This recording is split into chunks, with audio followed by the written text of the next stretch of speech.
Hi mga kaban, so ngayon pala no ay dito tayo sa bukid, so kung saan ay magtutuba tayo ng ng tunda na saging no. So ayan yung isa at ito yung isa no, natumba ko na. Yan mga kabans.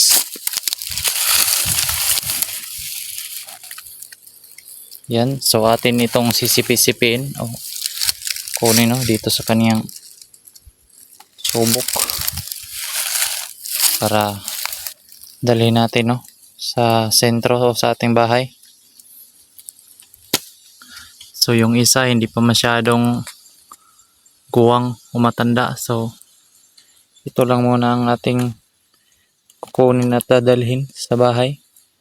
So yun lamang no mga kaban. So kung bago ka pa lang dito sa aking YouTube channel, so huwag kalimutang mag like, comment, subscribe at i-click na rin ang notification bell para always updated sa aking mga future videos.